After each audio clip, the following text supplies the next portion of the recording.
Novembre 2025. Alors que la planète commence à vibrer au rythme des préparatifs de fin d'année, une séquence vidéo inattendue vient soudainement figer le flux incessant des réseaux sociaux. À l'image, ce n'est plus la Céline Dion impériale des grands shows de Las Vegas, celle aux tenues extravagantes et à la voix tonitruante capable de soulever des stades. C'est une femme dans la crudité de son intimité filmée dans le silence feutré de sa résidence. À l'occasion de Thanksgiving, elle délivre un message qui possède la gravité d'une confession et la douceur d'une mise en garde. Elle nous demande, avec une vulnérabilité désarmante, de ralentir. Pour la première fois, la diva qui a traversé l'existence à la vitesse d'une météorite enchaînant les tours du monde et les records, admet qu'elle a dû se rendre à l'évidence, elle vit désormais, selon ses propres mots, au jour le jour. Cette nouvelle apparition a inévitablement relancé toutes les spéculations sur son état réel. Depuis l'annonce sismique de son diagnostic du syndrome de la personne raide en décembre 2022, le silence autour de Céline n'était brisé que par de rares éclats, comme cette présence miraculeuse au Géo de Paris. Mais aujourd'hui, en cette fin 2025, la réalité médicale s'impose implacable et froide. Il ne s'agit pas d'une simple fatigue passagère, mais d'une pathologie neurologique rarissime, frappant une personne sur 1 million, qui menace de transformer progressivement le corps en une statue vivante. Les médecins décrivent des spasmes musculaires d'une violence inouïe, imprévisible, capable de briser des côtes. Pour une chanteuse dont l'instrument n'est pas un objet extérieur, mais son corps tout entier, c'est une condamnation d'une cruauté absolue. Dans sa vidéo, on décèle une détermination farouche mêlée à une lassitude poignante, la douleur est devenue sa compagne quotidienne. « Il y a des jours où je me sens comme une athlète olympique et d'autres où je ne peux pas me lever », confiait-elle. Le message est désormais limpide. La maladie ne recule pas, elle se gère minute après minute. Ce qui bouleverse, c'est ce contraste brutal. Nous avons tous en mémoire la Céline électrique grimpant sur les enceintes. La voir contrainte à l'immobilité pour éviter une crise est un choc émotionnel. Elle suit un protocole de rééducation drastique 5 jours par semaine, un travail de l'ombre titanesque. Céline a tombé le masque de la super-héroïne. En nous disant de ralentir, elle nous avoue qu'elle a dû faire le deuil de sa vie frénétique d'avant. Sa santé est devenue son unique projet. Pour saisir toute l'ampleur de la solitude vertigineuse que Céline Dion affronte aujourd'hui face à la maladie, il est impératif de remonter à la source à cet homme qui fut non seulement son mari, mais l'architecte absolu de son existence, René Angélil. L'histoire officielle, celle que les magazines sur papier glacé nous ont vendue pendant des décennies, est celle d'un conte de fées moderne. Mais la réalité, bien que saturée d'amour, était infiniment plus complexe et par certains aspects plus troublante. René n'était pas simplement un impresario dévoué. Il était le maître d'œuvre d'une vie dont Céline n'était parfois que l'exécutante surdouée. Dès leur première rencontre, la dynamique était fixée, presque déséquilibrée. Elle avait 12 ans, une voix d'or et une insouciance d'enfant. Lui en avait 38, portait le poids de l'expérience et une ambition dévorante. Il est devenu son Pygmalion au sens le plus littéral du terme. Il a façonné Céline, ciselé son image comme un sculpteur travaille le marbre brut. C'est René qui a décidé qu'elle devait apprendre l'anglais pour conquérir l'Amérique. C'est René qui a orchestré sa transformation physique de la chirurgie dentaire au relooking complet pour qu'elle corresponde aux standards impitoyables du show business international. Pendant plus de 30 ans, Céline a vécu dans une bulle dorée, une tour d'ivoire construite et gardée par René. Il gérait tout, absolument tout. Il négociait les contrats pharaoniques avec le César Palace, choisissait les chansons, validait les coupes de cheveux et filtrait les appels. Céline elle-même a souvent raconté avec une candeur touchante qu'elle n'avait jamais eu à se soucier des aspects pragmatiques de la vie. Elle n'avait pas à savoir comment réserver un billet d'avion, organiser une réunion ou même gérer son propre argent. René était le cerveau, elle était la voix. Il était le bouclier qui la protégeait du monde réel, mais aussi le mur qui l'en isolait. Cette protection totale avait un revers insidieux, une forme de dépendance extrême. René Angélil avait construit un empire autour d'elle, mais il avait aussi peut-être inconsciemment rendu sa muse captive de son génie managérial. C'était une relation fusionnelle, où la frontière entre l'amour conjugal et le partenariat commercial était totalement effacée. Il ne vivait que pour elle, certes, mais elle ne vivait que par lui. René était un visionnaire, un joueur de poker, prêt à tout miser sur une seule carte, Céline. On oublie souvent qu'il a hypothéqué sa propre maison pour financer le premier album de cette petite fille de Charlemagne. Un geste fou qui prouve sa foi inébranlable, mais aussi son tempérament de flambeur. Il a tout risqué pour elle, et en retour, elle lui a tout donné, sa jeunesse, sa confiance et le contrôle absolu de son destin. Aujourd'hui, sans ce capitaine à la barre, le navire Dion-Tang est révélant à quel point cette toute-puissance passée a laissé des traces indélébiles. Si la vitrine du couple Dion-Angélil brillait de mille feux, l'arrière-boutique dissimulait une réalité bien plus sombre marquée par une addiction ravageuse qui a failli tout faire basculer la passion dévorante de René pour le jeu.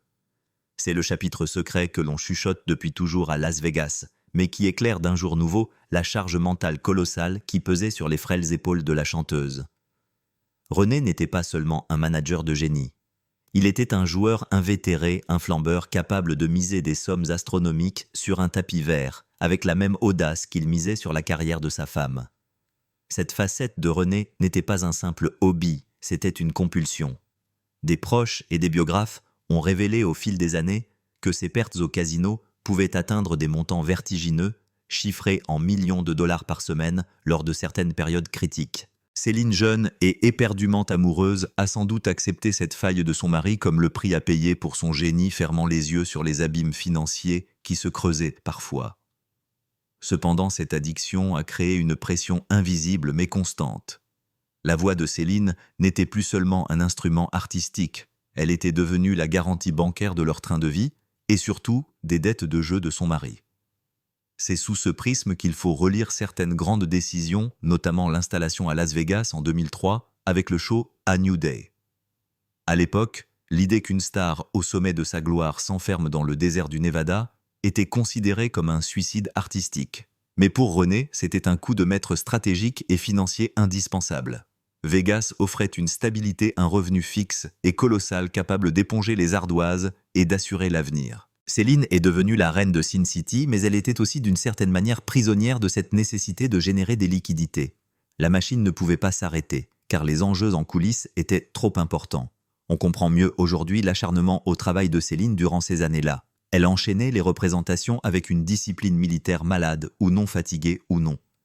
Elle portait sur elle la responsabilité de tout un système économique qui reposait intégralement sur ses cordes vocales.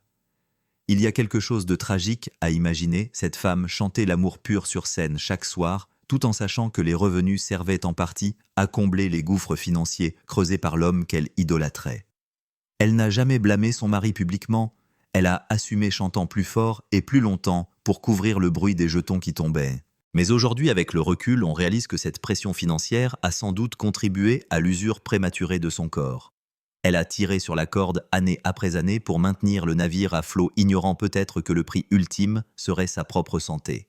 Le 14 janvier 2016, lorsque René Angélil rend son dernier souffle, le monde entier retient son souffle pour Céline. Beaucoup prédisaient son effondrement immédiat. Comment cette femme qui n'avait jamais vécu un seul jour de sa vie d'adulte sans son mentor, son guide, sa boussole, pourrait-elle survivre à son absence? C'est pourtant là, au cœur même d'un deuil abyssal, que s'est opérée une métamorphose spectaculaire et inattendue. Contrainte par le destin. Céline Dion a dû apprendre pour la toute première fois à devenir le patron. Pas seulement la diva adulée sous les projecteurs, mais la boss en coulisses. Cette transition fut brutale, vertigineuse. Imaginez une personne qui n'a jamais signé un chèque, jamais négocié un contrat, jamais choisi seule la direction artistique d'un album, se retrouvant soudainement à la tête d'un empire multimilliardaire. Les premiers mois furent un chaos émotionnel, mais très vite un instinct de survie insoupçonné s'est réveillé chez elle. Céline a commencé à trancher, d'abord timidement, puis avec une affirmation croissante. Elle a remanié son équipe, n'hésitant pas à se séparer de collaborateurs historiques trop liés à l'ère René, pour s'entourer de visages nouveaux, plus jeunes, plus en phase avec l'époque et ses propres envies. C'est une Céline libérée, presque rebelle, que le public a redécouverte dans les années suivant le décès de son mari. On l'a vu s'émanciper vestimentairement, adoptant des looks haute couture audacieux, parfois excentriques, loin du classicisme bourgeois que René affectionnait. « C'est la première fois que je m'écoute, que je fais ce qui me plaît moi », confiait-elle. Cette prise de pouvoir n'était pas un rejet de René, mais la preuve ultime qu'il avait réussi sa mission, elle était devenue assez forte pour voler de ses propres ailes. Cependant, devenir le chef implique aussi de gérer les crises ultimes. Et la plus grande est arrivée avec sa maladie. Face au diagnostic du syndrome de la personne raide, la nouvelle Céline a dû prendre la décision la plus difficile de sa carrière, tout annuler. René Lhomme du « Show must go on » l'aurait-il poussé à continuer coûte que coûte? Peut-être. Mais la Céline patronne a dit « stop ». Elle a choisi de s'écouter, de prioriser sa survie plutôt que la scène. C'est une décision d'une maturité absolue. Aujourd'hui, c'est elle qui tient les rênes. Elle ne délègue plus sa santé ni son avenir. Elle s'est entourée des meilleurs spécialistes mondiaux, non pas parce qu'on le lui a dicté, mais parce qu'elle l'a décidé. Si Céline a réussi sa spectaculaire mue en femme d'affaires, un autre défi plus intime et douloureux assombrit le tableau familial, la délicate question de la succession de l'empire angélil.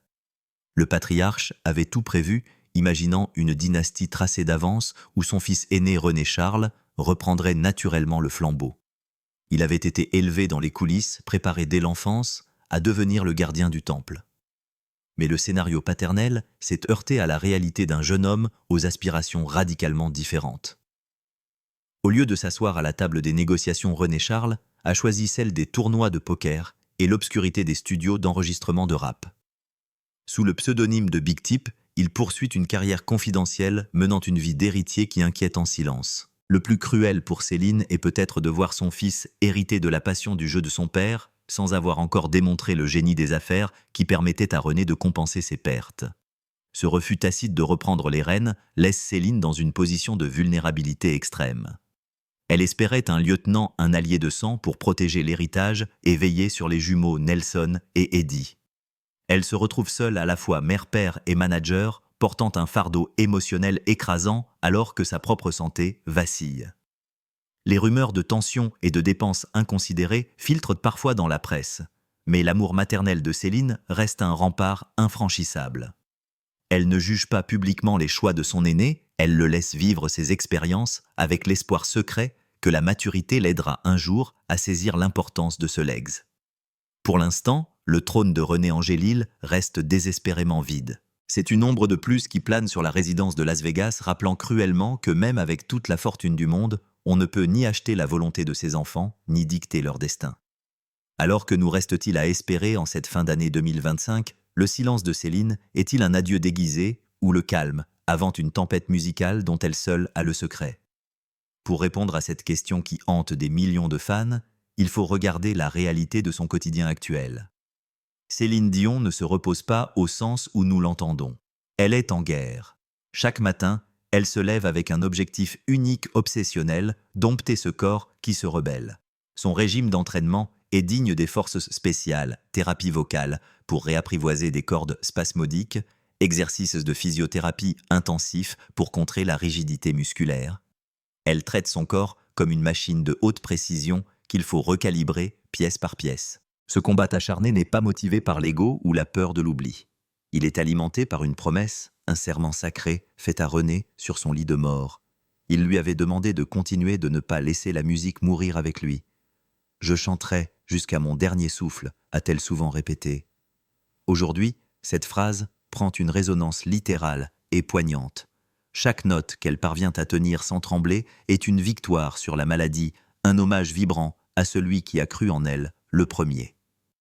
Si les experts médicaux restent partagés, l'entourage laisse filtrer un espoir prudent. Non, nous ne reverrons plus jamais la Céline des tournées mondiales marathon, celle qui enchaînait 100 dates par an aux 4 coins du globe. Ce temps-là est révolu. Mais un retour ciblé, une résidence adaptée ou des apparitions télévisées millimétrées est plus que probable. C'est imminent. Sa performance époustouflante lors de la cérémonie d'ouverture des JO de Paris en 2024 a prouvé au monde entier que la magie était intacte. Même brisée, même diminuer sa voix, possède encore cette puissance émotionnelle surnaturelle capable de faire pleurer la planète entière en une chanson. Céline sait qu'elle n'a plus rien à prouver, mais elle a tout à donner. Elle veut finir selon ses propres termes. Elle refuse que la dernière image d'elle soit celle d'une patiente luttant contre les spasmes dans un documentaire. Elle veut que l'ultime image soit celle d'une reine debout sous les projecteurs saluant son public une dernière fois. C'est cette vision qui la tient debout quand la douleur devient insupportable. En définitive, l'histoire de Céline Dion en 2025 est celle d'une résilience absolue. René la regarde de là-haut et il doit sourire car il sait mieux que personne que sa Céline est incapable d'abandonner. Le rideau n'est pas encore tombé. La voix du Québec tremble peut-être, mais elle ne s'est pas tue. Ce script poignant explore l'année charnière 2025 pour Céline Dion, décryptant son message alarmant sur la nécessité de ralentir. Au-delà du diagnostic médical du syndrome de la personne raide, le récit plonge dans les racines psychologiques de la star, analysant l'influence omniprésente de son défunt mari, René Angélil. Il révèle les secrets de leur empire des dettes de jeu colossales de René à la métamorphose forcée de Céline en femme d'affaires autonome après son décès. Entre les déceptions familiales liées à son fils René Charles et son combat physique héroïque pour remonter sur scène, ce scénario dresse le portrait d'une guerrière résiliente qui refuse de laisser la maladie écrire le mot fin.